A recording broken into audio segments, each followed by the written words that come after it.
मिठा मिठा लिचु ए खरा दिन रे किछि समय मिले तापरे कुआडे गायब हो जाए। चलंतु एथुरु बनेबा खरा दिन स्पेशल ठंडा ठंडा लिचु जूस। नमस्कार मु मिली आपण समस्त को होम फूड चैनल को बहुत बहुत स्वागत करछि। लिचु जूस बनियाबे एटी देखंतु मु पूरा फ्रेश लिचु बाछि कि नीची। प्रथमे लिचु को आमे भल्ल भाबरे धोई दबा। पानी रे अल्प टिके खाइबा सोडा बा लूण पके देबे। किछि समय पानी रे बुडे की रखिबे तापरे धोई देबे।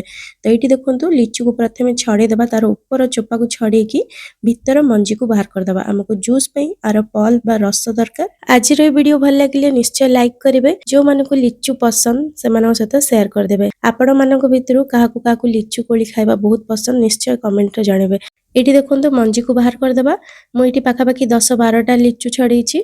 एबे आकु गोटे ब्लेंडिंग जार रे दे दबा। लिचु केते मिठा खट्टा अछि सेही हिसाब रे आपण चीनी देबे। चीनी बदल रे आपण मिश्री गुंड भी दे परिबे। मु एटी 3 चामच चीनी दउछि।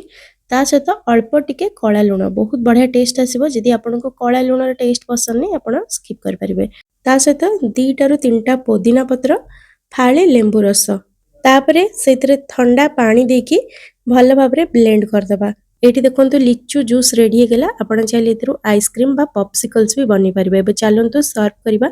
एटी मोटे ग्लास नेछि। ग्लास रे हमें प्रथमे 2 चामच दबा सब्जा सीड्स ता सहित दबा 2 चामच गोंद खतीरा। एटा हम देह को भितरु ठंडा रखिबो। खरा दिन पे सबुटु बेस्ट। आपण जे कोनोसी जूस बा ड्रिंक बनौचंदी सेइथरे आपण ए गोंद खतीरा को मिसे परिबे। यार कोनोसी फ्लेवर बा टेस्ट न थाए। एइथरे बहुत मात्रा रे फाइबर थाए। वेट मैनेज करे। आंठू गंटी बिंधा पे बहुत भलो। तो एटी लास्ट रे देखंतु गोंद खतीरा लिचु सब्जा सीड्स पुदीना पत्र देकी गार्निश कर दबा। एटी हमर ठंडा ठंडा लिचु जूस रेडी।